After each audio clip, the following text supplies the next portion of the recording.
네, 시청자 여러분 안녕하십니까. 신개념 시사 프로그램 썰전 라이브 시작하도록 하겠습니다. 오늘 국민의힘의 최재형 후보가 야권의 윤석열 후보를 향해 한번 봅시다, 만나자 훅 들어갔습니다.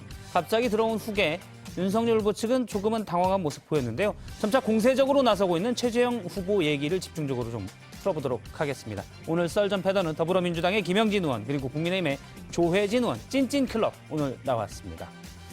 예, 이성대 기자, 오늘 뉴스 썰기에서는 어떤 내용 풀어봅니까? 네, 오늘 뉴스 썰기에서는 여의도에 떠도는 썰에 대해서 한번 짚어봤습니다. 상암동 썰 말고 여의도 썰. 예, 여의도 썰.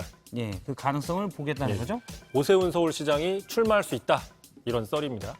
알겠습니다. 그 썰의 가능성 일단 짚어보도록 하죠. 영끌 인터뷰에서는 누굴 만나나요? 네, 국민의 대권 주자 원희룡 제주지사가 출연합니다. 오늘 홍남기 부총리가 부동산 긴급담화를 열었는데 부동산은 국민 탓이 아니라 정부 탓이다 이렇게 강하게 비판을 했습니다. 원희룡 제주지사가요. 예, 네, 관련된 얘기를 좀 통틀어서 들어볼 수 있을 것 같습니다. 알겠습니다. 썰전 라이브 본격적으로 시작합니다.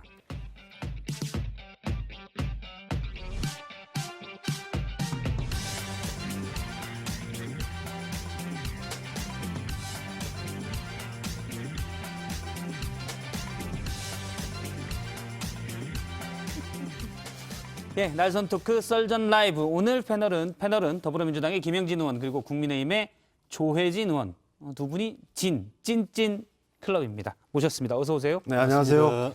예, 두 분이 지금 여야 대선 주자의 핵심 인사들입니다. 김영진 의원님은 이재명 캠프의 상황실장, 사실상 브레인이다. 그러니까 뇌 이런 얘기를 듣고 계시고요. 그리고 조혜진 의원님은 최근에 국민의힘이 이제 최재형 후보의 예. 캠프에 제가 알기로 좌장 역할을 하신다고 들었는데 브레인이 이제는 하트. 하트. 네, 알겠습니다. 브레인 하트. 알겠습니다. 네. 예, 뇌와 심장에 여야의 지금 당으로는 사실 최재형 후보가 지지율이 제일 높아요. 예. 당 내에서는. 예. 각자의 또 고민들도 있을 텐데 들어보도록 하겠습니다. 첫 번째 주제는 강지영 아나운서가 먼저 준비했습니다. 오늘 국민의힘 최재형 예비 후보의 깜짝 제안이 있었습니다. 상대는 윤석열 예비 후보인데요. 그가 건넨 말은요. 우리 지금 만나. 당장 만나. 우리 지금 만나. 당장 만나. 휴대전화 너머로. 친윤이냐 반윤이냐 세대결이 나오자 당원과 국민을 안심시키기 위해서 정권교체 동지로 직접 만나자는 제스처를 보였습니다. 반윤계 선봉장의 선제안에 정치적 노림수가 담겨 있다는 해석도 나오고 있는데요. 그래서일까요? 캠프 측은 때가 되면 언제든 만날 것이라고 했지만 일방적으로 만나자는데 당장 응할 건 아니란 반응도 보였으니까요. 썩 유쾌해 보이진 않습니다. 지난달 28일 감사원장을 사퇴하고 꼭 한 달 속전속결 거침없는 행보에 이준석 대표는 이렇게 말한 바 있습니다. 굉장히 전격적이세요. 그 결단이 제가 생각한 템포보다 조금씩 빨라가지고 좀 놀라는 지점이 있고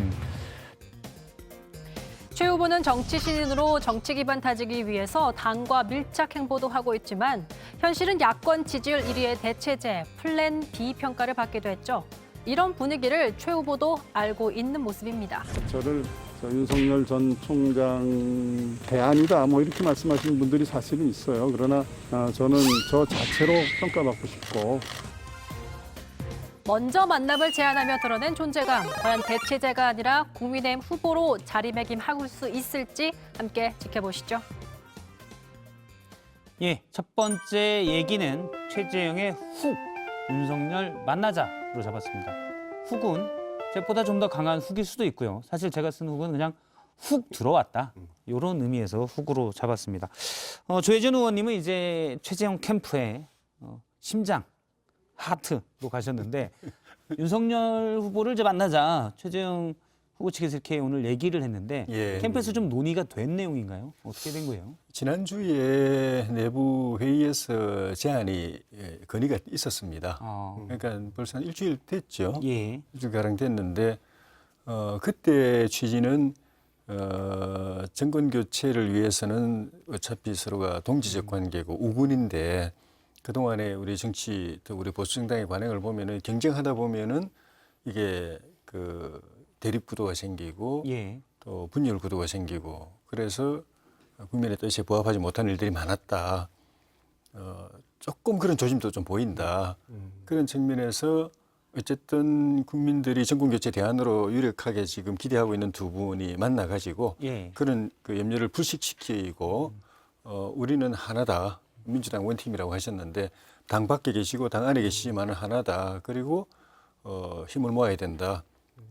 선의의 경쟁을 하지만 마지막에는 서로 힘을 모을 거다. 예. 그런 그 긍정의 메시지를 국민에게 또 정권 교체를 바라는 또 민심에 또 우리 당원들에게 던지는 것이 필요하다는 취지였는데 어제 그제부터 또 이게 언론의 보도가 뭐 친윤 반윤 뭐 친윤 친최 이런 식으로 약간 이 대립 구도 개파 구도 이런 프레임이 이제 슬슬 생기는 조짐이 보이니까 빨리 이게 조기에 이걸 정리를 해야지 이거 굳어지면은 진짜로 그렇게 가버릴 수도 있다. 그래서 그래서 이제 조금 땡겨서 제안을 하셨던 그래서 거죠. 일면에서 보면은 최재형 그 현재 이제 후보니까 예. 최재형 후보가 확실하게 우리 조혜진 의원님께서 그 좌장과 코치하니까 훨씬 더 단수가 높았던 것 같아요. 윤석열 후보는 예. 자갈치 시장 가서 새우 한 마리 먹었잖아요. 근데 실제로는 여의도 정치권에서 보면 사실은 먼저 윤석열이나 이렇게 좀 제안할 수도 있는 건데 최재형 후보가 먼저 윤석열 후보 당신이 비록 국민의힘은 아니지만 만나서 한번 해보자, 도모해보자 이런 제안을 했다라는 것은 일면에 있어서는 상당히 단수가 높게 접근했다. 그리고 아마 그 뒤에 조혜진 의원님 있지 않았나. 수에 있어서는 보니까 최재형 후보의 접근이 예. 상당히 빠르고 높았다. 그런 평가를 할 수 있는 것 같아요. 지금 김영진 의원님이 이제 고단수였다라고 얘기를 하셨는데 지금 조혜진 의원님 말씀대로 우리가 야권의 1, 2위 후보들이 혹시 나중에 다 갈라질 수 있으니 선의의 경쟁 차원에서 만나자. 그러면 제가 볼 때는 이름은 순수 캠프, 그죠? 정치권에서 그럴 일은 없잖아요. 우리가 먼저 2위 어쨌든 지지율상은 두 번째지만 1위 후보에게 만나자고 했을 때 마치 더 형 같고. 그렇죠. 그걸 노린 거죠, 사실. 사실 그런 노림수는 없습니다. 우연히 그러면 그런 노림수의 예. 결과 성과가 나타났고. 예, 좀 전에 고단수라고 말씀하셨는데 우리 정치권의 그런 말이지 않습니까? 영단이 제일 무섭다. 일단 2단, 3단은 대체로 가늠이 되거든요. 1단은 이런 머리를 굴릴 거다. 8단은 이런 머리를 굴릴 거다. 가늠이 되는데 0단은 가늠이 안 돼요. 그러니까 최 원장님은 보면 굳이 말하면 0단, 그러니까 굉장히 생각이 담백하신 분이라 가지고 정치적 계산을 하고 이렇게 두드려 가지고 하면은 우리 선수들이 다 파악이 되거든요. 그러니까 최재형 그게 안 후보는 돼요. 최재형 후보는 전체적으로 보니까 직진 후보예요. 예. 감사원장 사퇴한 지 얼마 안 돼서 바로 직진해서 입당하고 입당해서 출마하고 또 빨리 제가 보기에는 1등 후보한테 만나자 이렇게 제안했잖아요. 윤석열 후보가 이 국면에서 아닙니다. 제가 요새 좀 바쁘고 나름대로 일정에서 만나지 못합니다. 이렇게 말할 수 없는 상황이죠. 그러니까 그러자고 또 상당히 바로- 좋은 수를 던졌다. 그렇다고 내일 만나자 하기도 부끄럽고 그러니까 상당히 최재형 후보 관련해서는 범야권의 그래도 그 맏형 같은 그런 제안을 하면서 흐름을 만들지 않았나 해서 아마 제안은 잘하신 것 같아요. 의원님의 공이 아닌가. 그게 좀 아쉬워요. 그러니까 그런 정치적 계산을 가지고 한 게 아니기 때문에 말 그대로 이제 진심에서 우러나서 하신 말씀이기 때문에 딱 그렇게 받아들이면 되고 그래서 윤 총장님도 좋습니다. 저도 그렇게 생각하고 있었습니다. 한번 뵙고 싶었습니다. 우리가 힘을 모아야죠. 그래야 정권 교체가 되죠. 국민들이 당원들이 다 기대하고 바라보고 있는데 그렇게 좀 그런 모습을 좀 같이 보였으면 좋겠습니다 하고 쑥 받아들이면 훅 들어갔는데 쑥 받아들여 버리면 쑥 받아들이는 쪽이 오히려 또 커 보일 수도 있거든요. 근데 지금 현재 상황 근데 지금 보니까 반응이- 윤 총장은 그런 생각이 약간 없어요 보니까. 그래서 그러니까 그게 좀 뭐냐면 아쉬워요. 윤 총장은 사실 우아한 백조의 모습이지만 예. 발밑에서는 열심히 지금 젓고 있어요. 예. 부산 친윤계 가서 막 이렇게 아니 하셨고. 친윤계를 만들기 위해서 예. 권성동 의원 오늘 보니까 장재현 의원 뭐 해서 부산 지역 의원들과 같이 움직이는 거 보니 예. 입당 촉구 40인 서명도 보니 친윤계를 딱 만들어서 다수파를 형성하고 입당 시기를 고르겠다. 그러면서 들어가면서 전체적으로 한 판을 정리하겠다 하면서 밖은 우아하게 자갈치 시장에 가서 새우 한 마리 먹는데 실제로는 국민의힘 내부를 정리할 수 있는 시간이 필요하다. 딱 이거 봤는데 최재형 후보가 훅 들어온 거죠. 아마 약간 고민이 있을 거예요. 근데 새 원장님 저도 사실 별 인연이 없었고 지난주에 자가격리 해제되면서 이제 뵙고 그때부터 캠프에 참여해가지고 이제 같이 이야기해보는 관계이기 때문에 깊이는 모르는데 딱 그냥 며칠 동안에 보는 느낌이 법관은 법관인데 약간 지사형 법관 같아요. 그러니까 지사형. 법률만 들여다보고 맨날 이렇게 재판만 하는 게 아니라 나라 걱정을 일찍부터 하는, 그러니까 국가관 애국심 이게 확실하게 이게 정립이 되어 있는, 그게 보면 또 아버님이 또 그런 분이셨으니까 예. 나라를 위해서 6.25 때 큰 전공을 세우시고 또 헌신하신 분이시니까 그런 것도 있을 것이고, 그래서 법관이지만 나라 걱정을 체질적으로 늘 해오신, 그래서 필요할 때 자기가 딱 결단하고 나올 수 있었던 거 아닌가 그런 생각이 들어요. 그래서 저는 그래서 예. 일면에서 근래 보면 최재형 후보의 행보나 이런 부분들이 사실은 영선이지만 예. 사실 숨겨져 있는 많은 부분이 있어서 영선이지만 영단이라고 하죠. 영단. 영선. 영선. 의지를 단정이 없는 영선이지만 예. 행보를 보면 뭔가 있는 것처럼 보이는데, 그래서 예. 일면에서 보면 판사를 마감하시고 사실 국회로 오시는 게 훨씬 더 본인의 행보에 좋지 않았나. 그러면 감사원장이라고 하는 큰 어깨 무게, 그리고 감사원 조직에 관한 이런 부분들에 대한 좀 부담 이런 게 좀 덜 했고, 그런 다음에 좀 편하게 행보를 할 수 있었는데 그 문제에 관해서는 좀 약간의 이제 해명의 시간이 올 것이다. 한마디 그런 생각이 들어요. 윤 총장도 검찰총장 마치고 나서 한 3개월 거기에 대한 답변을 계속 하고 있잖아요. 최 후보께서도 아마 그런 시간이 있을 것이다. 그런 생각이 드네요. 본인이 그런 고민의 과정을 거쳤기 때문에 그에 대해서는 그 담백하게 정리가 되어 있으실 것 같고, 뭐 다음 주에 월 초에 이제 8월 초에 그 공식 출마 선언을 하실 것 같은데, 그때는 그에 대해서 이렇게 명료하게 국민께 설명을 드릴 것 같고, 감사원장식을 물러나고 대선에 뛰어든 배경. 예, 그게 어떻게 보면은 이 정부에서 임명을 받았고 이 정부의 감사원장을 한 입장에서 그걸 중도에 한 몇 개월 남겨놓고 그만두고 대선에 바로 뛰어든다고 하는 거는 어떻게 보면 굉장한 이 고뇌의 과정이 있었기 때문에, 그런 과정 때문에 또 이 그 큰 결단을 했기 때문에 그에 대해서는 그 과정을 설명하는 것이 역으로 이분이 왜 이 시기에 필요한 인물인가라는 데 대해서 국민에게 이렇게 어필할 수 있는 부분도 좀 있다고 생각이 듭니다. 그 윤석열 후보의 대응을 보면 일단 좀 때가 되면 만나겠다 약간 한 발 뺐잖아요. 그렇죠. 지금 사실 여권에서는 이재명 후보가 뭐 여러 여론조사에서 여권의 지지율 1위고 2위는 이제 주로 이낙연 후보가 하고 있는데 어떻습니까? 2위 여론조사에서 대체로 2위하는 후보 측에서 1위 후보를 보자라고 하면 1위 후보 입장에서는 1위 후보 입장에서는 당연히 굳이 왜가 되는 건가요? 그렇죠. 1위 후보는 굳이 만날 이유가 별로 없죠. 괜히 근데 띄워주는 거고요. 그렇죠. 그런 상황이 되고, 과거에도 보면 그래서 토론회라든지 이런 거로 보면 1위 후보는 천천히 하는 거고 2위 후보는 빨리 하는 거고 그런 게 있고 그랬는데, 현재는 이제 최재형 후보가 돌을 던졌기 때문에 돌을 받든지 아니면 안 받든지 판단을 해야 돼서 저기 윤 총장 캠프에서도 아마 고민할 겁니다. 그런데 그렇게 쉽게 막 흔쾌하게 하고 그러진 쉽지 않을 것 같아요. 왜냐하면 또 도망갈 구멍이 좀 있잖아요. 국민의힘이란 당원과 또 윤 총장은 제3지대에 있기 때문에 적절한 시기가 돼서 만날 시기가 있을 것이다. 뭐 이런 정도로 하고 넘어갈 수도 있고, 뭐 만나서 특별히 할 얘기 별로 없지 않습니까?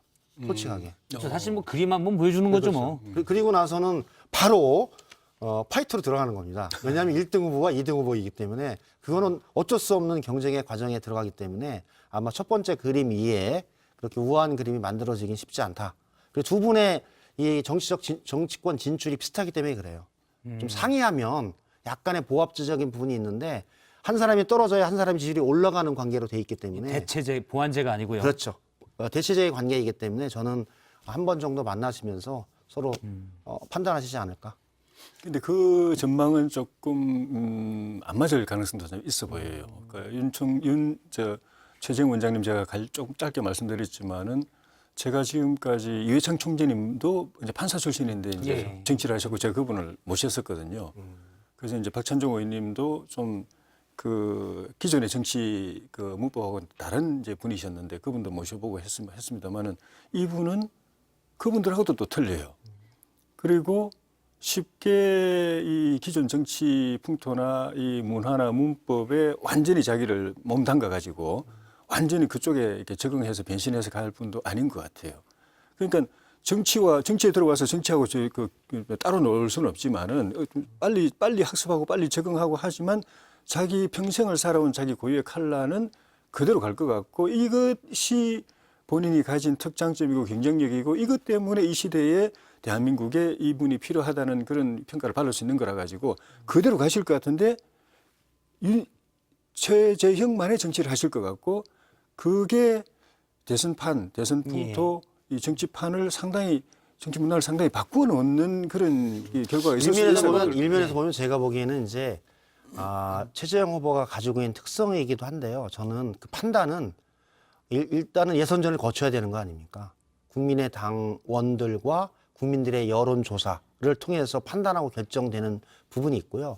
두 번째는 사실 인지도에 있어서 윤석열 총장에 비해서 한 3분의 1 정도밖에 되지 않기 때문에 과연 무엇으로 할 것인가에 대한 숙명적인 과제가 있는 과정이고 아까 말했듯이 세 번째는 윤석열 총장의 그 지지율과 최재형 원장의 지지율은 대체제입니다. 한 사람이 떨어져야지 올라가는 구조입니다.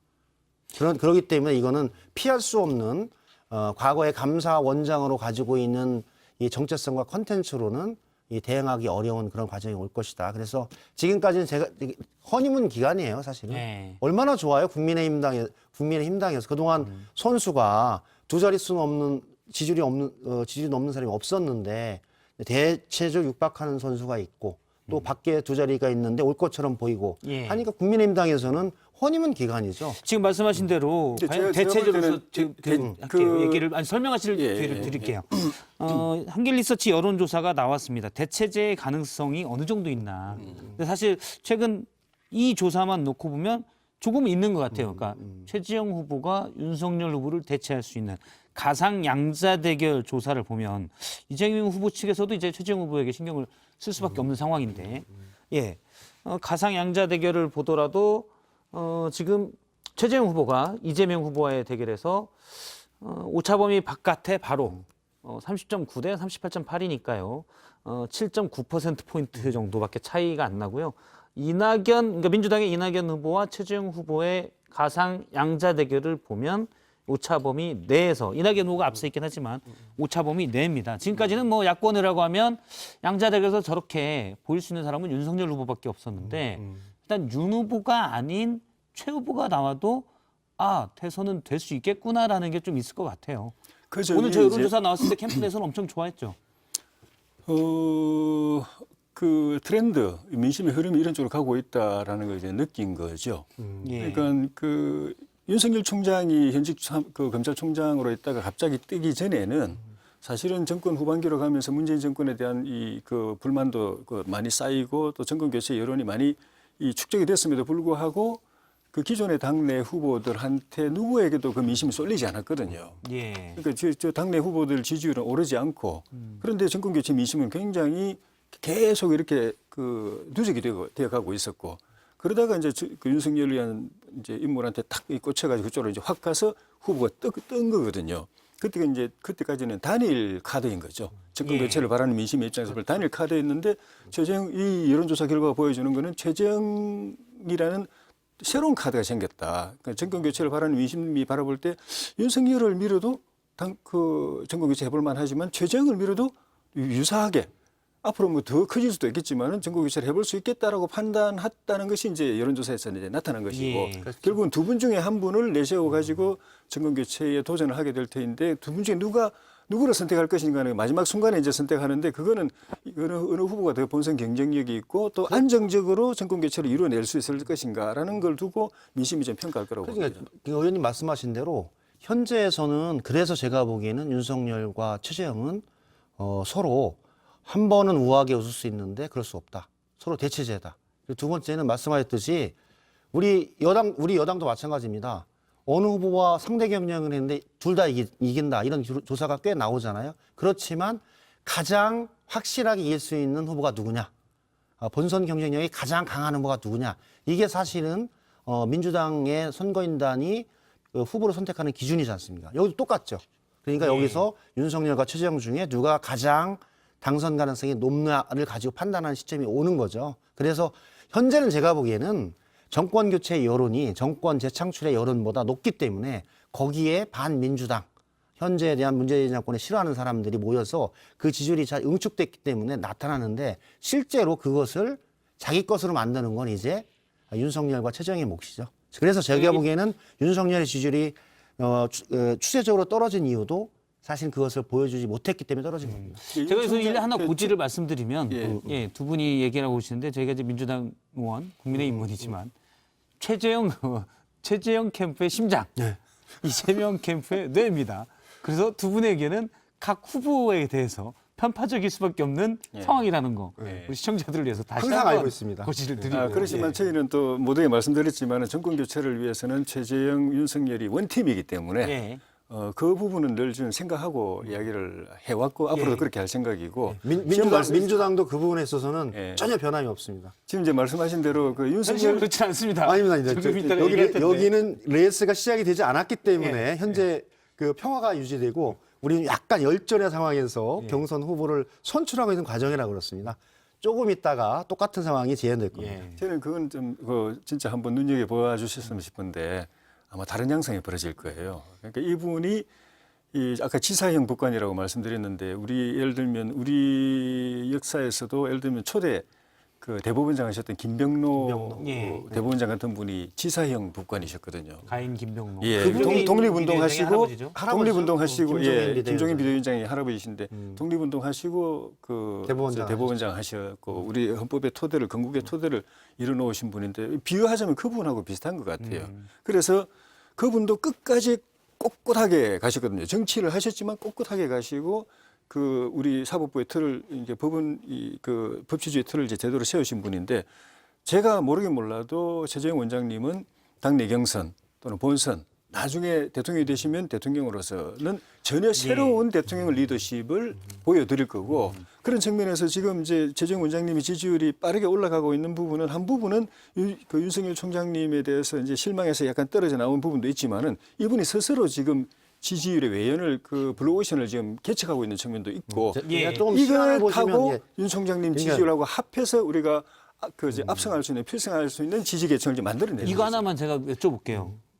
만약에 윤석열 후보가 입당하지 않고 김종인 전 비대위원장의 조언처럼 11월 9일이죠. 국민의힘에서 대선 후보가 결정돼서 여기에서도 2% 하나 하면 최재형 후보가 현재 지지율이 높기 때문에 만약에 최재형 후보가 대선 후보 결정된 다음에 윤석열 후보가 11월 말쯤에 우리 단일화하자. 최재형 후보의 심장이니까 단일화를 하실 생각이 있으십니까? 당연히 해야죠. 단일화 안 하고 국민의힘 대선 후보로 결정된 뒤에도 단일화 안 하고는 정권 교체 가능성은 떨어집니다. 그러니까 우리가 국민의힘이 후보가 된다고 하더라도 윤석열 후보가 독자적으로 출마해서 표 갈라가면은요 어렵습니다. 단일화 해가지고 1대1 구도로 가도 지금 여론조사 보면은 나온 게 여론조사 이거잖아요. 서로 우리 입장에서 보면은 승리를 장담할 수 없는 여론조사 결과가 나오잖아요. 근데 그 표를 갈라서 나간다? 그럼 아주 좀 절망적인 이야기지만 정권 교체 불가능하죠. 그러니까 그런 여러의 가능성의 수가 있는데 근래 보니까 그건 걱정 안 하셔도 될 것 같아요. 윤석열 총장이 요새 상당히 급해졌어요. 과거에는 한 11월 정도까지 템포를 조절해 나가면서 삼지대에서 충분한 그 역량을 확보한 다음에 사실은 국민의 힘을 합당하겠다라고 하는 그런 계획이 있었던 것 같은데 그것이 너무 바뀌어가지고 지금 부산에 가서 국민의힘 의원들과 같이 다니고 박형준 시장을 만나고 오세훈 시장을 만나고 하면서 이거 제가 보기에는 국민의힘 당원인지 아니면 제3시대의 무소속인지가 약간 좀 무하는 상황이 됐습니다. 저는 그래서 이게 참 서울지검장, 검찰총장 하면서 과감하게 했다라고 하시는데 바뀌는데도 상당히 과감한 것 같아요. 그리고 원칙이 제대로 서 있는지에 대해서 약간 의문이 되는 그런 상황이 있어서 바라보기에는 너무 급해요.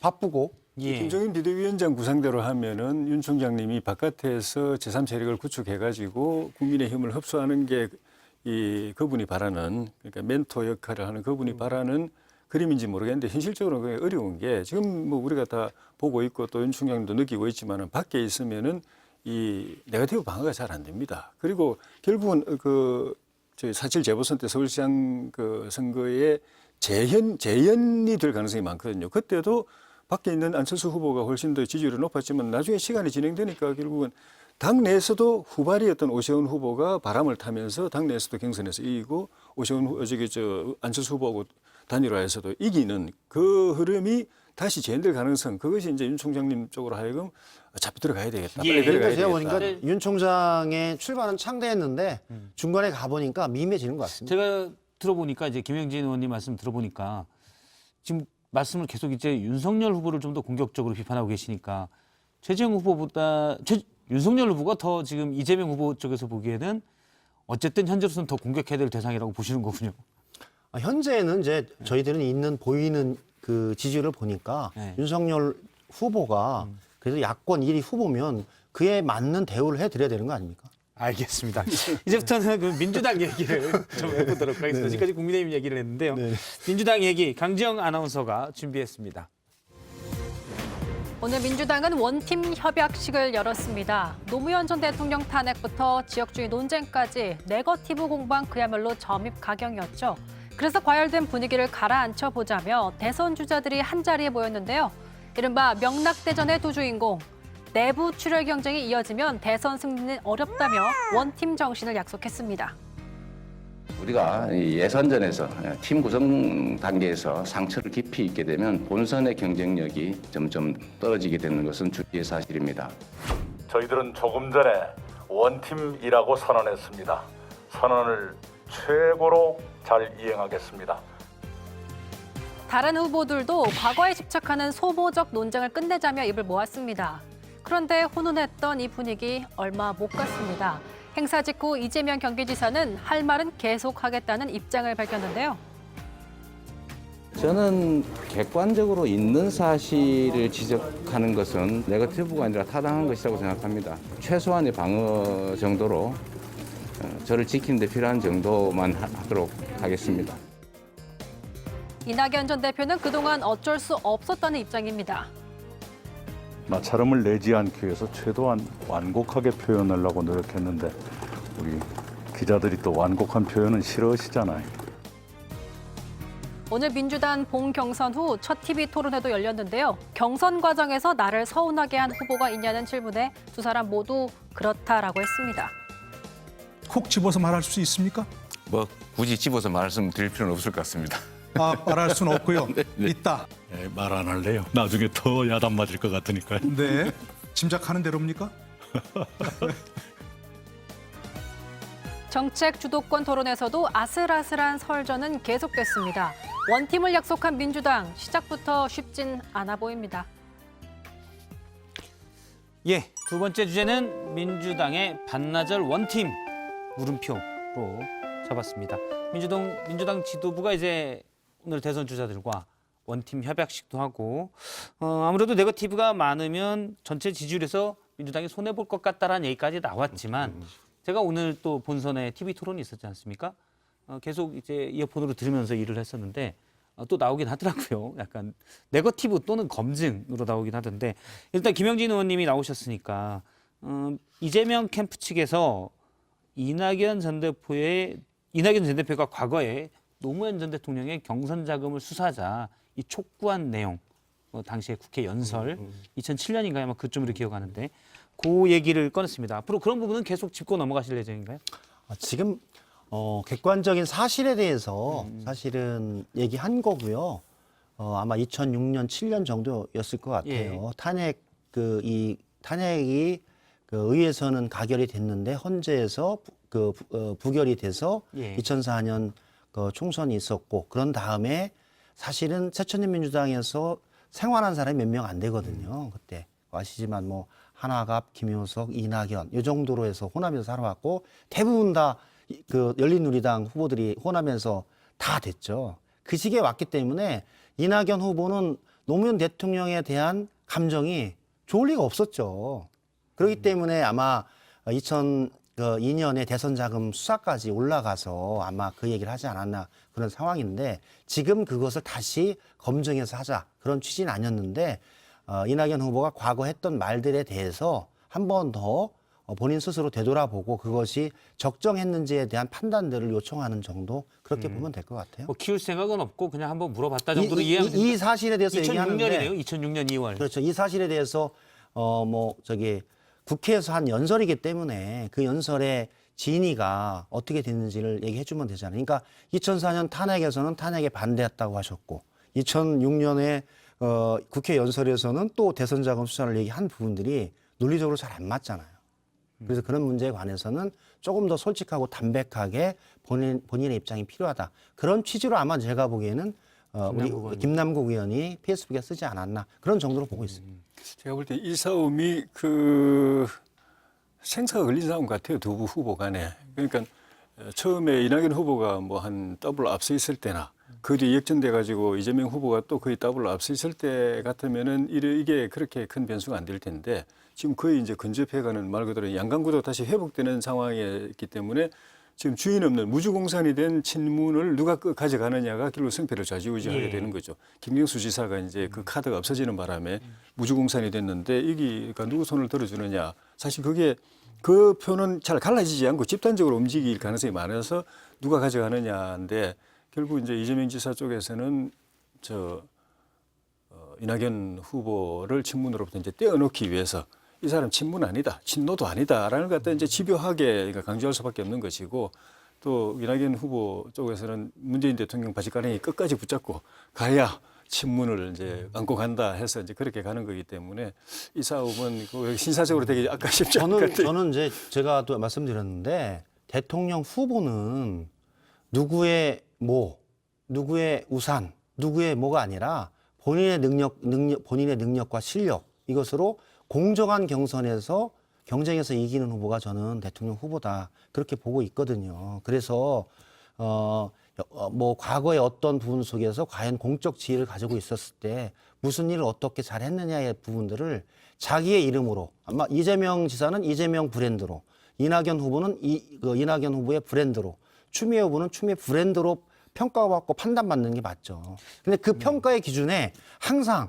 과거에 계신 대통령을 소환할 필요는 없다라는 거예요. 그러니까 모두의 그 세 분은 다 김대중 노무현 문재인 대통령은 민주당의 모두의 대통령이지 특정 후보나 특정 계파의 대통령이 아닙니다. 그렇기 때문에 그러지 말라. 그런 취지입니다. 예, 이런 얘기도 있을 수 있을 것 같아요. 왜냐면 부부도 살다 보면 뭐 이렇게 서로 싸울 때는 1년에 부부싸움을 한 5번 정도 한다고 가정할 때 싸우면 뭐 헤어져. 그리고 이제 옮길 수 없는 말도 나오고 하는데 약 15년 전에 있었던 걸 가지고 와서 하면 사실은 정치하면서도 싸울 때는 뭐 이런 말도 하고 비판할 때는 이런 말도 하는데 그중에 탁 집어서 얘기하면 대답하기가 난감하지 않을까 생각도 그게 들고요. 두 후보 간의 경쟁이 이렇게 아름답게 끝날 거냐 아니면 굉장히 그 이재명 지사 말처럼 깊은 상처를 남기고 끝날 거냐 하는 부분인데 전선을 긋기가 사실 애매한 거예요.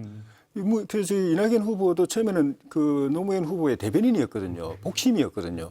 그러다가 이제 열린우리당 창당할 때 안 따라갔거든요. 약간 바뀌었죠.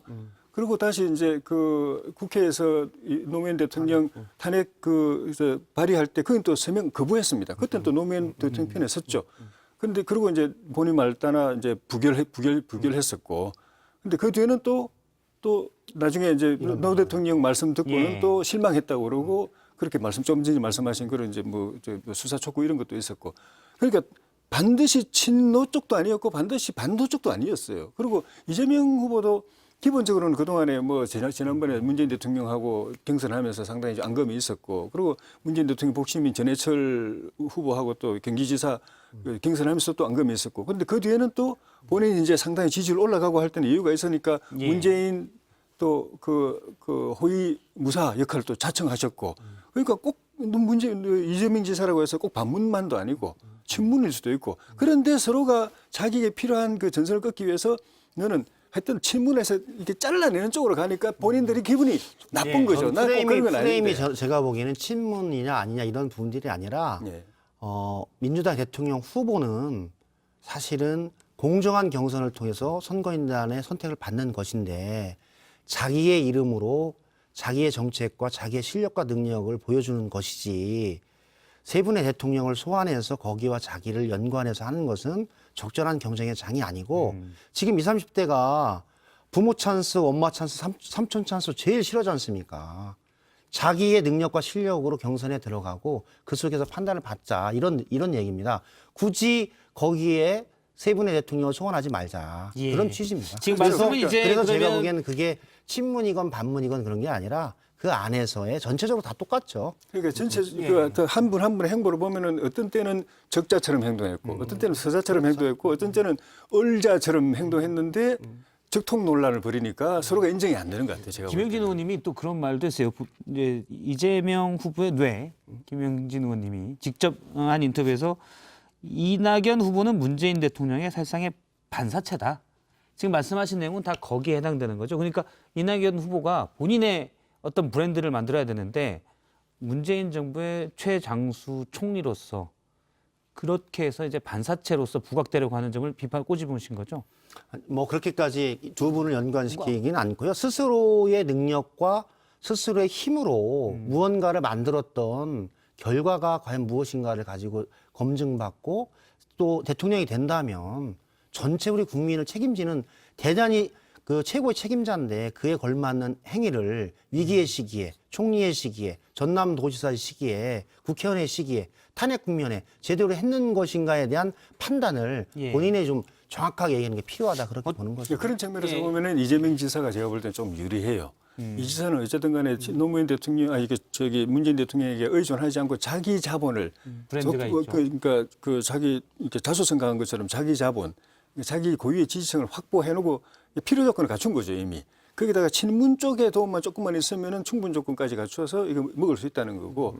이제 그 지금 지적하신 것처럼 저 이낙연 후보 같은 경우는 문재인 대통령에게 초대 총리로 지명받아 가지고 장수 총리 하면서 그 호흡을 같이 하면서 문재인 대통령 지지층을 그대로 받아서 이제 쭉 올라간 건데 그러다가 문재인 대통령 친문하고 약간 결이 다른 행동을 했다가 푹 내려가 버렸잖아요. 그러니까 자기 자본을 갖고 플러스 알파를 도전하는 입장하고 그쪽 자본이 그대로 오면은 가능성이 있지만은 그게 조금이라도 떨어져 나가면은 어려운 층하고 그래서 그런 면에 있어서 그래서 제가 윤석열 후보와 최재형 후보도 그런 어려움이 닥쳐올 거라고 보는 겁니다. 왜냐하면 반민주당, 반문재인, 그다음에 정권 교체를 바라는 국민들의 뜻이 응집돼서 두 후보에게 가는데 윤석열의 브랜드와 최재형의 브랜드가 과연 있을까?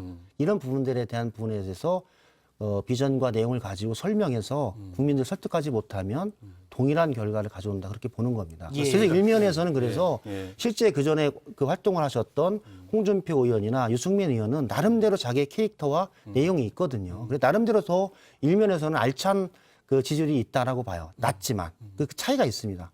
거기에 취하는 순간 제가 보기에는 40% 갔던 지지율이 8% 9% 떨어졌잖아요. 이낙연 후보한테. 어쨌든 이제 민주당에서 원팀 협약식까지 했는데요. 잠깐만요. 팀 협약식까지 했는데 잠시만요, 조 의원님.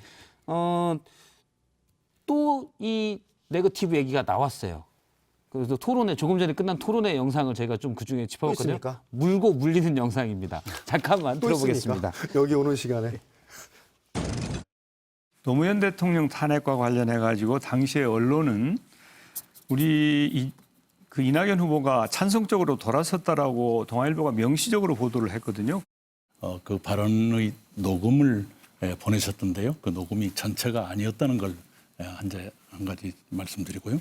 그다음에 저를 만나셨을 때 백제 발언은 없었다는 말씀도 드립니다. 저는 이낙연 후보님의 진심을 믿습니다. 그러나 저를 지역주의로 공격하기 위해서 지역주의의 망령을 끌어낸 것에 대해서는 책임을 지실 필요가 있다고 생각합니다. 시간이 좀 짧네. 물고 물리는. 일단 뭐 원팀이라고 하지만 여전히 날은 서 있습니다. 어떻게 보십니까? 남의 당이지만.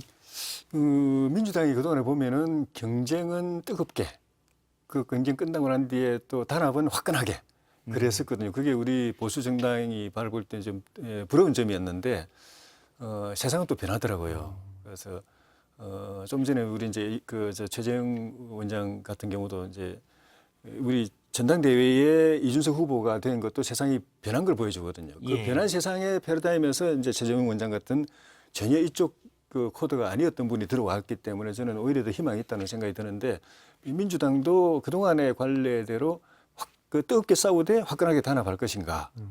일단 싸우는 거는 흥행은 됩니다.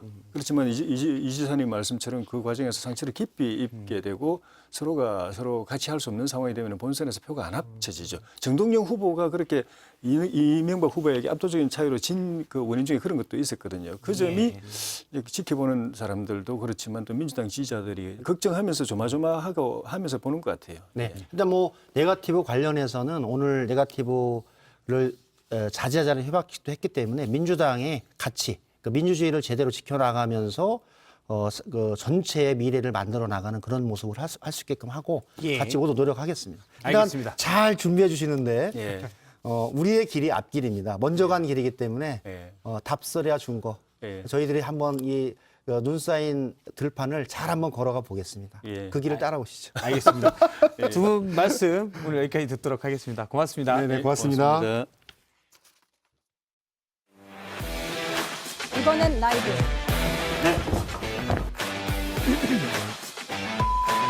여러분은 지금 시청자 세일주의 썰전 라이브. 썰전 라이브를 보고 계십니다.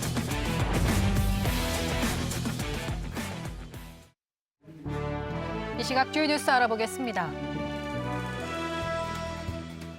영국 로이터 통신이 우리 정부의 소식통을 인용해 남북한이 정상회담 개최를 논의하고 있다고 보도했습니다.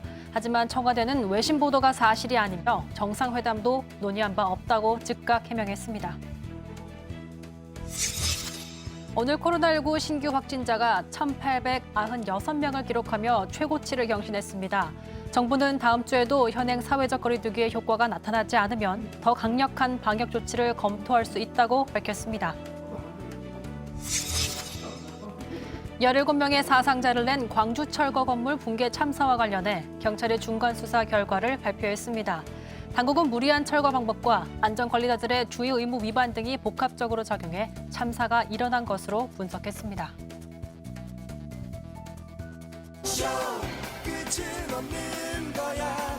지금 수야만 있는 거야. 난 주인공일 거야. 세상이라는 무대 위에 쇼. 룰은 없는 거야. 내가 만들어가는. 네, 축구만큼 재밌는 축구 대신 이성대의 뉴스 썰기를 기다리시는 모든 분들께 바칩니다. 이성대의 뉴스 썰기 시작해보죠. 네, 첫 번째 주제 바로 보겠습니다. 오세훈 대권으로 이준석 서울시장으로 이런 설들은 오래전부터 있었잖아요. 뭐 그렇게 이야기하는 여의도 부채도사들이 좀 있습니다. 계룡산 다 보내야 돼. 실례 할렐루야. 실례 하세요. 들여다보는 부채도사 댁이 만나요.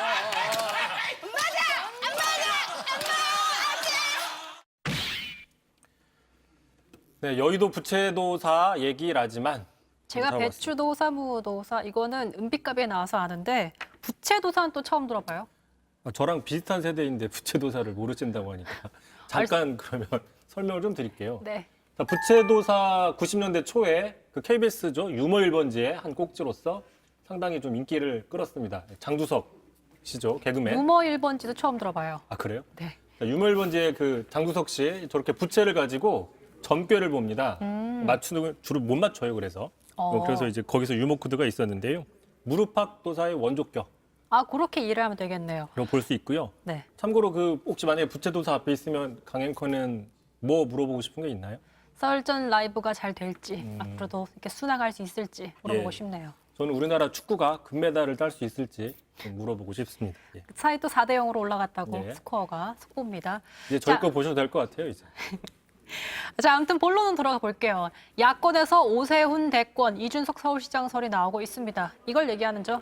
그렇습니다. 예, 지금 이준석 대표가 선출된 이후에 조금씩 나왔던 얘기인데 사실 저도 그 지난달 말이었는데 여권의 그 유력 주자 캠프에 있는 유력 관계자한테 직접 들은 바가 있습니다. 그러니까 다시 얘기하면은 오세훈 서울시장이 대선 주자로 차출이 돼서 내년 3월에 대선을 치르고 그럼 서울시장이 빈자리가 되죠. 네. 그러니까 그 자리를 그해 6월 달에 이루어지는 지방선거에서 이준석 대표가 출마한다. 뭐 이런 시나리오가 지금 돌고 있는 거죠. 이른바 이준석 오세훈 연대 2호 공감 이렇게 볼 수 있는 거죠. 근데 지금 윤석열 후보랑 최재원 전 감사원장 등 이게 유력 주자가 다 있는데 이미 경선 버스가 8월에 출발한다고 했었는데 현직 서울시장이 대선판에 뛰어든다. 이게 가능성이 있는 얘기입니까? 그러니까 이제 실현 가능성은 상당히 낮은 겁니다. 그래서 이제 이른바 뭐 여의도 부채도사들, 몽상가들의 이야기다. 뭐 업계 용어로는 소설 쓴다 뭐 이렇게 얘기도 합니다. 이준석 대표도 불가능에 가깝다라고 얘기를 했어요. 자, 하지만 김재원 최고위원은 1%의 가능성은 있다라고 얘기를 했습니다. 직접 들어보시죠. 예를 들어 11월 초에 이제 우리 당 후보가 선출이 되었는데 지지율이 뭐 여당 후보에 비해서 턱없이 부족하다든가 하면 당연히 또 그 후보에 대한 또 그 교체론 뭐 이런 이야기를 하는 분들이 왕왕 있어 왔잖아요. 근데 자, 비록 1%의 가능성이라고 하지만은 이 오세훈 시장 야권에서 차출이 되는 게 현실화되려면 몇 가지 조건이 좀 필요합니다. 네. 자, 첫 번째로 뭐냐? 자, 국민의힘 경선에 출마하면 안 되는 겁니다. 출마를 안 해야 차출이 될 가능성이 있는 좀 앞뒤가 안 맞는 얘기 같은데 그 어떤 선거에 당내 경선에 출마한 사람이 떨어지면 그 선거의 본선에 나갈 수 없습니다. 네. 그러니까 이른바 이인제 방지법이라고 불리기 때문이죠. 그래서 출마를 안 해야 가능성이 있다는 거고요. 자, 두 번째로는 지금 국민의힘 당 대선 후보가 뽑혔는데 11월 이후에 지지율이 폭락한다. 그래서 여당 후보의 격차가 커진다. 그러면 이제 다른 어떤 대안을 찾게 된다라는 거죠. 앞서서 김재원 최고위원이 얘기했던 그런 상황인데 실제로 2002년 노무현 후보에 대한 그 후단협들의 그 반발들이 있었던 거죠, 역사적으로. 자, 정리를 해보면 어쨌든 지금 가능성은 1%밖에 되지 않지만 올 가을에 야권 대선 지형이 어떻게 변하는지에 따라서 오세훈 시장이 나올 수 있다. 차출론이 나오는 거다. 이렇게 볼 수 있겠네요. 그렇습니다. 일단 국민의힘 입장에서도 선수 한 명이 더 생기는 거기 때문에 선수가 한 명이 더 생기면은 축구에서 이길 수 있겠죠. 그러니까 나쁜 게 아닙니다. 참고로 이 선출된 공직자들 선거 90일 전에 사퇴를 해야 돼요. 대선에 출마하려면. 네. 역산을 해보면 12월 9일입니다. 아마 그때 가까워지면 오세훈 시장에 대한 그 출마 여부에 대해서 언론들의 관심 분명히 늘어날 가능성이 있다는 거죠. 근데 사실 여당은 비교적 단순한 구도로 지금 흘러가고 있는데 당내 경선을 통해서 후보를 선출하면 됩니다. 하지만 야권은 윤 전 총장의 입당 여부, 또 김동연, 안철수 후보가 또 의원이 합류할지, 또 야권 단일화 등 정말 변수가 많아서 현재로서는 대권 구도가 어떻게 출렁일지 참 모르겠어요. 상당히 좀 날카로운 분석을 좀 하신 것 같은데 네. 뭐 일단 두고 봐야 되겠지만 공교롭게도 바로 오늘 여당에서는 오 시장을 좀 지적하는, 견제하는 목소리들이 나왔거든요. 직접 들어보시죠. 오세훈 시장께서는 방역 문제나 부동산 집값 안정 문제 중앙정부와 엇박자를 내기보다는 함께 힘을 모아주실 것을 부탁을 드리겠습니다. 오 시장 본인은 대선 불출마 입장을 밝혔지만 그의 시정과 행보는 말과는 정반대로 가고 있는 것처럼 보입니다. 네, 과연 또 여의도 배추도사 예언이 맞을지 1% 가능성도 가능성이니까 정말 어떻게 그게 높아질지 아예 사라질지는 좀 지켜봐야겠습니다. 자, 두 번째 주제 보여주시죠. 예, 보기 전에 배추도사가 아니라 부채도사. 아, 부채도사. 예, 예. 네, 알겠습니다. 그렇습니다. 자, 두 번째 주제 바로 보겠습니다. 다만 우리 국민들께서 이 합당 과정을 또 불안한 눈빛으로 지켜보지 않게 또 그리고 또 전쟁 같은 합당이 되지 않도록 거친 생각과 불안한 눈빛과 그걸 지켜보는 너 그건 아마도 전쟁 같은 사랑 전쟁 같은 합당. 정말 가사대로 어제 국민의힘과 국민의당 합당 협상이 일단은 결렬이 됐습니다. 양측이 서로 상대방 탓을 하고 있는 것 같은데 제목처럼 정말 전쟁 같은 합당이네요. 그렇습니다. 당장 그 이준석 대표 어제 자신 SNS에 이렇게 올렸어요. 그러니까 지분 요구 안 하겠다, 대선 출마 안 하겠다. 이래서 대선 합당 논의가 시작이 됐는데 조건을 하나씩 붙이고 있다. 직접적으로 불만을 표시했습니다. 그러니까 이 언급했던 이런 조건들이 계속해서 붙었다는 거예요? 그렇습니다. 그러면서 구체적으로 조건도 공개를 했어요. 되게 조건이 많다라는 거죠. 뭐 위원장을 달라, 뭘 달라. 근데 보시면 네 번째 줄, 자, 대선 선출 당원 당규 변경을 요구해달라. 과연 누구를 위한 건지 모르겠다. 근데 다 알죠. 이게 바로 안철수 대표를 위한 국민의당의 요구 아니냐라는 거죠. 네. 지금 국민의당은 당원 당규상 안철수 대표가 대선에 출마하기 힘든 상황입니다. 왜 그러냐? 거기는 1년 전에 당직을 사퇴해야 되는 거죠. 하지만 당대당 통합을 하게 되면 이런 조건들이 무효화되기 때문에 얼마든지 안철수 대표의 출마가 열릴 수 있다는 건데 자, 이런 부분에 대해서 국민의힘 비판을 하고 있습니다. 직접 들어보시죠. 그러면 합당만 하면 되는 겁니다. 그리고 나서 통합은 그 이후에 해도 순서적으로 맞지요. 안철수 대표께서 대권에 나가고 싶어 하시는 것 같은데 그래서 이 통합에 대한 큰 통합을 하려고 하는 큰 그림으로 자꾸 접근을 한 것 같은데 근데 어쨌든 안철수 대표 입장에서만 보자면 대선 출마 카드를 검토하고 있는 게 좀 어찌 보면 좀 당연한 일이 아닐 수 있지 않을까 싶거든요. 그렇습니다. 그래서 안철수 대표 측은 사실 급할 게 없다는 입장입니다. 자, 왜 그러냐? 자, 여기서 아까 저희가 봤던 그 오세훈 시장의 차출론과 좀 연관이 되는데요. 바로 세 번째입니다. 자, 안철수 대표의 행보인 거죠. 사실 합당을 안 해도 출마 가능성이 있습니다. 뭐 당원 당규 바꾸면 되는 거거든요. 자, 만약에 그렇게 되면은 11월에 이후에 국민의힘에서 대선 후보를 선출해놨는데 여야의 1대1 구도가 아니라 또 야권 단일화를 해야 되는 상황이 벌어지는 거죠. 안철수 대표는 그래서 서울시장 보궐선거에 이어서 또 한 번 단일화의 키를 줄 수 있는 뭐 이런 상황이 될 수 있는 겁니다. 근데 이 문제가 또 이렇게 연결될 수 있을 것 같아요. 아무튼 뭐 국민의힘 입장에서는 설사 안 대표가 출마를 하더라도 당내 경선에 참여를 해야지 후보로 뽑힌 다음에 나중에 갑자기 또 야권 단일화 대상이 되면 좀 골치 아픈 상황이 되는 거잖아요. 지금 오늘 날카로운 분석을 많이 하시는데 맞습니다. 국민의힘 입장에서는 상당히 골치 아픈 상황이 되는 걸 막고 싶은 거죠. 자, 그래서 지금 이준석 대표 오늘에도 자, 이제 빨리 안철수 대표랑 직접 얘기를 하자. 나는 너무 합당을 하고 싶다. 이렇게 계속 러브콜을 보내고 있는데 안철수 대표 일단 오늘 아무 대답을 하지 않았습니다. 그러니까 연인끼리 싸우면 먼저 화해하고 먼저 연락하는 사람이 의뢰 관계인 거죠. 더 급한 거죠. 예, 급한 거. 자, 참고로 안철수 대표는 오히려 반대로 윤석열 전 총장과 더 접점을 찾는 모습들이 보이십니다. 최근 더 가까워지는 모습, 뭐 철석연대라는 얘기까지 또 나오고 있거든요. 최대한 몸값을 높이는 거 아니냐, 뭐 이런 분석이 있습니다.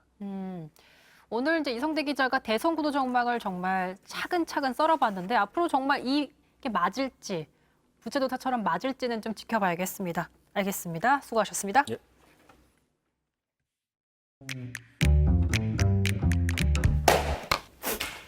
뭐 라이브로 매일 맞는 거예요? 여러분은 지금 썰전 라이브, 썰전 라이브. 썰전 라이브를 보고 계십니다.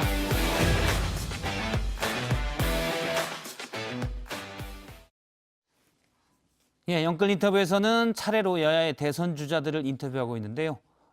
오늘은 대선을 준비하고 있는 원희룡 제주도 지사를 모셨습니다. 어서 오세요. 네, 안녕하세요. 예, 오래간만에 인터뷰로 또 뵙습니다. 야권의 대선 주자가 많습니다. 국민의힘 소속인 분도 있고 아닌 분도 몇 분 계시고 10명이 넘는데 원희룡 지사님이 왜 보시기에 대통령이 왜 돼야 한다라고 본인 생각하시는지요? 네, 저 원희룡만이 예. 이낙연이든 이재명이든 민주당 후보와 싸워서 이길 수 있는 필승 후보이기 때문입니다. 왜냐하면요. 우선 전적이 말해줍니다. 저는 예. 오전 5승의 사나이입니다. 민주당과 겨뤄서는 예. 한 번도 진 적이 없습니다. 그리고 이번 대선은 아마 어마무시한 네거티브 선거가 될 가능성이 많은데요. 예, 지금도 뭐 많이 나오고 있죠. 예, 어떤 네거티브도 뚫고 갈 가장 강력한 방어력을 갖고 있는 사람이 바로 원희룡입니다. 우리 국민의힘이 대선에서 승리하기 위해서는 우선 당 내에서는 보수의 정통성으로 예. 압도적인 지지를 모아내야 되고요. 중도의 확장성 면에서는 중도에 있는 사람들이 봤을 때도 당을 떠나서 저 사람이면 내가 찍어도 창피하지 않다. 예. 예, 그런 게 중도의 확장성 아니겠습니까? 그런 면에서는 보수의 정통성, 중도의 확장성, 양쪽을 겸비하고 있는 사람이 바로 저입니다. 예. 저는 20년간의 3선 국회의원 또 8년 동안의 제주도지사로서의 행정 경험을 통해서 대통령에게 필요한 풍부한 행정 경험과 고도의 정치력을 갖고 미래 비전과 예. 국정을 잘 운영할 준비가 다 되어 있습니다. 이게 준비가 다 돼 있다고 하시는데요. 사실 이전에도 대선에 나오셨었죠? 2007년에 40대 초반의 나이에 출마를 해서 당시 이명박, 박근혜, 홍준표 후보와 겨뤘습니다. 예. 제가 3위를 했고요. 경선, 본선 경선이죠. 그래서 3위. 예, 당시 1위, 2위는 이미 대통령 다 하셨고요. 4위 하셨던 홍준표 후보는 4년 전에 나가서 대선 주자가 됐었죠. 예, 실패하셨죠. 이제 당시 3위를 했던 원희룡이 행정 경험과 정치력이 더 풍부해져서 이제 나서는 겁니다. 물론 이제 2007년은 저희가 잘 알고 있듯이 이명박, 박근혜 두 후보의 거의 혈투가 그렇습니다. 벌어졌던 때여서 네. 많은 표가 이제 그 두 분에게 몰리긴 했었고 네. 어쨌든 거기에서 바로 그 다음에 네. 경선에서 득표율 3위를 당시 한나라당인가요? 그렇습니다. 네. 했었고요. 그런데 이미 40대 초반부터 두각을 보였었고요. 많은 분들이 아시는 이름, 이제 보수의 남원정, 거기에 원을 담당하고 있습니다. 그렇죠? 그래서 네. 개혁적으로 다 알고 있는데 지지율을 잠깐 보면 오늘 나온 한길리서치의 조사입니다. 범야권 차기 대선 주자 지지도 저 뒤에 좀 지지율 현재 범야권 후보 중에 낮게 돼 있습니다. 왜 그렇다고 보십니까? 제가 지난 8년간 아름다운 제주를 핫플레이스로 만드는데 전념하고 있었습니다. 예. 이제 대선을 위한 본격적인 정치는 아직 지사직도 사퇴를 안 했고요. 아직 출발도 안 한 상태입니다. 예. 저는 마라톤을 풀코스를 8번 뛰었던 사람인데요. 이제 출발을 해서 본격적인 경선이 무대가 만들어져서 이제 땀이 나고 몸이 풀리면 속도를 내고 막판 스퍼트를 할 겁니다. 제가 마라톤을 해봤는데요. 예. 이 대선같이 아주 크고 오래 걸리는 이런 레이스에서는 오버페이스가 가장 위험합니다. 이제 시작입니다. 이제 시작입니다. 네. 그러니까 이미 뭐 2007년에 대선 주자로 분류가 됐었고 또 제 기억으로도 2012년 대선, 2017년 대선에도 원희룡 지사가 출마할까, 그러니까 이른바 잠룡으로 분류가 돼 있었는데 이번에는 확실히 출마할 거고 그렇기 때문에 이거는 아직 활발한 활동을 하기 전이어서 그렇지 달라질 거다라는 말씀이시군요. 네, 2012년 당시에는 대선은 불출마한다. 예, 선언. 그리고 국회의원도 자진해서 3선으로 사직을 했고요. 그래서 재충전과 저를 다시 돌아보는 성찰의 시간을 가지려고 했는데 이제 고향인 제주에서 예. 우리 지방선거에 부름이 있어서 나가서 아까도 말씀드렸지만 요즘 제주 보시지 않습니까? 예. 아주 차원이 좀 달라졌죠. 거기에 전념하고 있었기 때문에 사실 중앙정치면에서는 아무래도 시야에서 좀 멀어지면 관심이 좀 멀어지는 면이 있죠. 그래서 그런 점에서 예. 네. 제주지사는 언제 지금 현재 제주지사신데 2014년에 취임해서 언제 그만두실 생각입니까? 미리 이제 그만두시겠다고. 예, 지금 저는 공직윤리와 예. 코로나 방역 책임 사이에서 고민을 하고 있는데요. 6월 말에 행정부지사가 오셔서 코로나 방역의 대행 체제도 예. 지금 많이 다져지고 있기 때문에 빠른 시간 내에 정리할 생각입니다. 다음 주쯤 정도 네, 빠르면 그렇게 될 것 같습니다. 예, 알겠습니다. 앞서 말씀하신 중에 지금 이번 선거에서는 네거티브가 심할 거다. 그런데 다른 후보는 견디기가 어렵고 나는 그런 문제점이 없다라는 취지로 말씀하셨는데 이 다른 후보는 일단 윤석열 후보를 말씀하시는 건가요? 모든 후보가 자기의 살아온 인생, 자기의 주변 관리, 예. 그리고 정치 지도자로서의 갖고 있는 인격, 품격 이런 문제에 대해서 무한 검증을 받는 것은 당연한 절차이고 예. 필수의 조건입니다. 특정인을 얘기하는 게 아니라 저 자신도 마찬가지죠. 저 자신도 어떠한 엄격한 기준에 의해서 어떠한 문제라도 그것이 대통령직을 수행하는 자신과 주변에 대한 문제라고 한다면 예. 저는 100%의 투명성을 가지고 무한 검증을 받아야 되고 저는 거기에 당당히 임할 것입니다. 지금 말씀하신 내용을 보면 저희가 사실 뭐 사생활의 문제에 대해서는 웬만하면 안 다루려고 했는데 최근 일부 매체에서 윤 후보 부인의 결혼 전 생활에 대해서 의문을 가졌고 물론 윤 후보 측은 오늘 전혀 사실무근이다. 법적 대응도 하겠다라고 밝힌 바가 있습니다. 일부에서는 윤석열 후보 야권의 현재 지지율이 가장 높으니까요. 윤석열 후보의 장모가 법정 구속되고 또 부인의 논문 등 일부 개인적인 문제에 대해서 영부인으로서 부적절하다는 시각도 있습니다. 근데 지금 방금 원희룡 지사님의 말씀에 의하면 이런 것도 다 검증이 철저히 돼야 된다고 보시는 건가요? 저는 부당하고 근거 없는 그러한 음해 공작, 정치 공작에 대해서는 과거에 여러 사례가 있었지 않습니까? 예. 그런 점에 대해서는 우리 야권은 하나가 돼서 맞서 싸워야 된다고 생각하고요. 거기에 원희룡이 앞장설 겁니다. 하지만 그런 공세 여부를 떠나서 국민들이 궁금해하고 또 대통령직을 수행하는 자신과 주변의 문제에 대해서 제기되는 문제에 대해서는 예. 어떠한 성역도 없이 그리고 투명하고 당당하게 그리고 구체적인 근거를 가지고 오히려 선제적으로 임해 나가야 된다고 생각합니다. 그러면 그것은 후보의 예. 도리죠. 그러면 이제 야권에 나중에는 한 명의 대선 후보를 뽑는 작업이 이루어져야 되니까요. 네. 야권의 지지율이 높은 윤석열 후보를 예로 들면 가족 문제로 들면 검증이 돼야 된다고 하시니까 검증이 필요 없는 부분은 언급하지 마시고 네. 그 부분 이제 뭐 사적인 문제들도 있을 수가 있으니까요. 검증이 필요한 부분은 어떤 부분이라고 보십니까?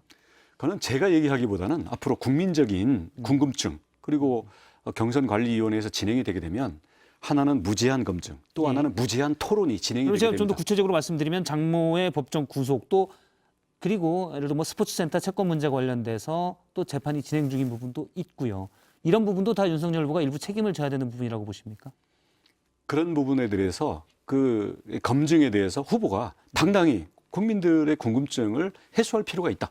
이미 이제 장모는 이제 요양병원 급여 편취에 네. 관련돼서는 법정 구속이 됐잖아요. 1심에서. 네. 그럼 이 부분도 책임이 있다고 보시는지요? 이건 이제 법적인 판단은 1심에서 이미 나온 거니까.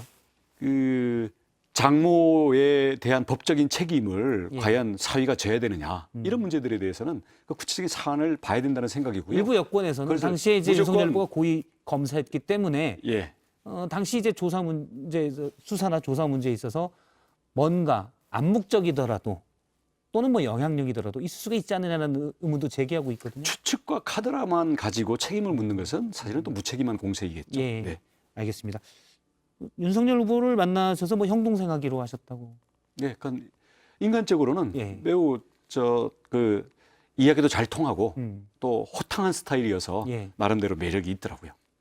윤석열 후보가 더 연배시죠. 그래서 형님이라고 하시기로 하셨죠. 제가 형은 아니니까. 그렇죠. 혹시 형이어서 좀 부담스러워서 말을 조금 이렇게 뭐 검증에 대해서 좀 날카롭게 말씀하시는 건 아닌 거죠? 그렇지는 않습니다. 저는 윤석열 총장은 정말 대단한 파이터입니다. 문재인 대통령의 맞선 검찰총장으로서 저 정도 싸울 사람 예. 쉽지 않습니다. 그리고 그러한 이 윤석열 총장의 행동으로 인해서 정권 교체 희망도 생겼고 국민의 지지가 실체가 생긴 거거든요. 저는 그 점에 대해서는 당 안에 있든 밖에 있든 동지다라는 생각으로 보호도 할 것이고요. 하지만 과연 대통령으로서 적임자인가? 이건 또 전혀 다른 문제죠. 크게 두 가지 문제가 있습니다. 우선 하나는 이제 새로운 대통령은 문재인 정권의 그 무능으로 인한 여러 가지 실패 그리고 불공정으로 인한 여러 가지 내로남불 이것을 깨끗이 청소를 해야 되는데요. 예. 윤석열 총장이 만약에 그 청소를 하게 되면 보복의 프레임에 걸려들게 되는 문제가 있습니다. 그러면 나라는 갈라지고 미래로 못 가고 과거에 붙들리게 되는 문제가 있고요. 그게 첫 번째 문제고요. 예. 또 하나 문제는 국정 운영이라는 것은 많은 행정 경험과 고도의 정치력이 필요로 되는 그런 영역입니다. 과연 거기에 대해서 준비가 돼 있는가? 그래서 충분한 자질을 가지고 있는가? 그렇기 때문에 문재인 대통령과 용감하게 잘 싸웠다라는 그런 국민의 질문은 이제 찬바람이 불기 시작하면 누가 문재인 정부보다 잘 할 것인가? 지금 말씀으로 보면 윤석열 후보가 과연 정치인으로서 대통령으로서의 자질이 돼 있는가라는 이제 의문을 제기하셨잖아요. 네. 그건 이제 잘 모르겠다는 의문인지 아니면 이런 면을 봤을 때는 자질이 없는 것 같다라고 생각하시는 건지요? 결론적으로 저는 쉽지 않을 거라고 생각합니다. 예, 예를 들어 그렇기 때문에 자질이 없는 거를 보인 거는 없었나요? 원희룡 지사님이 보시기에 그러니까 이런 부분을 보니 자질이 없더라 이런 건 아닌가요? 현재를 보면 국가 운영이라는 그 비전 예. 그리고 거기에 대한 구체적인 나름대로의 준비 이 부분이 좀 허술한 것 같거든요. 허술하다. 예, 그러니까 그런 점에서는 지금 보여주는 정도의 그런 국정 비전과 준비 그리고 이 사람들을 모아서 하나의 국정 운영의 체제를 만들어 나가는 이런 걸 봤을 때는 현재는 큰 물음표를 해소시키기에는 한참 부족하다. 만약에 그런 수준이라면 앞으로 물론 우리가 치열한 경쟁을 해서 가겠지만 저는 최종 주자로는 윤석열과 원희룡 중에서 선택인데 예. 국민의 최종 선택은 원희룡이 될 것이라고 생각합니다. 알겠습니다. 일단 좋은 형님이지만 네. 대통령의 자질은 큰 물음표다. 윤석열 후보가. 대통령 한 나라의 대통령이 되는 문제가 형님 동생과는 전혀 무관한 문제죠. 예, 알겠습니다. 그러면 지금 윤석열 후보와 원희룡 후보의 최종 싸움이 될 거다라고 하셨는데 최재형 후보는 어디 있습니까? 신경 안 쓰셔도 되는 겁니까? 참 훌륭한 인품이라는 이야기는 많이 듣고 있습니다만은 사람 좋아 보이기로야 문재인 대통령이 더 했지 않습니까? 성적으로 말씀드리면. 그러면 이 나라 운영은 전혀 다른 문제이거든요. 특히 지금 정치 선언을 하고 이후에 하시는 여러 가지 말씀들을 보면 좀 막연한 좋은 말씀들이 많아서 저 정도 가지고는 이 갈등과 위기의 대한민국을 통합하고 미래의 대한민국으로 이끌고 나가는데 과연 준비가 돼 있는가? 저는 예. 현재로는 부정적으로 봅니다. 현재는요? 쉽지 않을 거다. 그러면 네. 2007년에 경선에서 네. 원희룡 지사님이 3위 하실 때 4위 하신 홍준표 지사, 네. 홍준표 의원님이죠, 지금. 네. 의원님은 어떻습니까? 뭐 이제 아예 논외입니까? 뭐 이 보수의 뭐 마다들이라고 하시는데요. 근데 함부로 말씀하시는 거나 아니면 다른 후보들 해코지 이렇게 하는 거 보면은 예. 마다들로서의 그런 이 행시라고는 좀 안 맞기 때문에 과연 그 프레임, 함부로 한다는 그 프레임에서 자유로울 수 있는가? 그러니까 그런 점에서는 저는 중도의 확장성 면에서 근본적인 벽에 부닥쳐 있다고 생각합니다. 예. 얘기가 나온 김에 우리 유승민 후보 같은 경우에는 배신의 프레임이 있죠. 그리고 경제학 전문가라고 하면서도 막상 4년 전 그 대통령 선거 때 10,000원 최저임금 1만 원 2020년까지 하겠다. 예. 문재인 대통령과 똑같은 공약을 냈던 그런 점들이 있어요. 그렇기 때문에 여기에서는 어떤 배신의 프레임과 보수의 정통성 이런 점에서 본인이 해명하고 풀어야 될 그러한 또 벽들이 있다. 그런 점에서는 원희룡 우선 자유롭고요. 예. 그동안의 정치 경험과 행정 경험을 통해서 국정 운영의 비전과 미래를 위해서 나아갈 수 있는 혁신적인 대안을 제시하는 면에서 앞으로 국민들이 찬바람이 불면서 원희룡의 진짜 가치를 예. 반드시 발견해 낼 것이라고 저는 확신합니다. 찬바람이 불면 네. 원희룡의 가치를 국민들이 알 수 있을 것이다. 네, 핫플레이스 제주에서 태풍이 상륙할 겁니다. 아, 태풍이요? 네. 지금 기후 변화가 심각하기 때문에 네. 태풍 이런 단어는 비유가 적절하진 않습니다. 효자 태풍이 알겠습니다. 상륙할 겁니다. 제가 뭐 100조 원 소상공인 지원 공약, 그다음에 부동산 공약도 좀 여쭤보려고 했는데 계속해서 뉴스룸이 이어질 예정이어서 나중에 또 다시 한번 모시고 공약 얘기를 그때는 또 집중적으로 들어보도록 하겠습니다. 미래 비전과 구체적인 공약, 국민들의 삶을 윤택하게 할 공약들이 준비되어 있기 때문에 빠른 시간 내에 꼭 불러주십시오. 알겠습니다. 대선 출마를 밝히신 원희룡 제주지사 모시고 얘기를 들었습니다. 오늘 말씀 고맙습니다. 네, 감사합니다.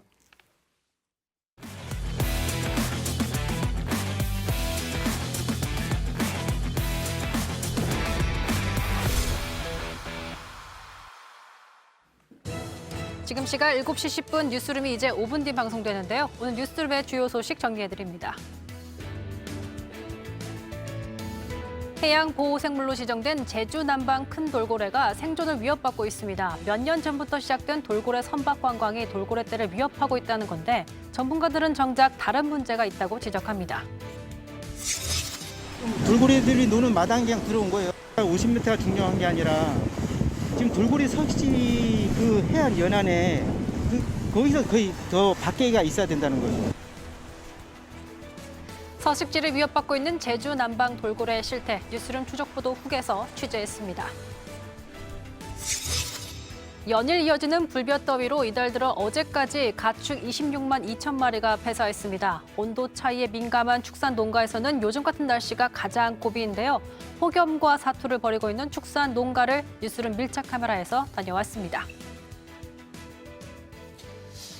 예, 오늘 썰전 라이브는 여기까지입니다. 계속해서 뉴스룸이 이어집니다. 저희는 내일 저녁 6시에 다시 뵙겠습니다. 고맙습니다. 눈이 마주치면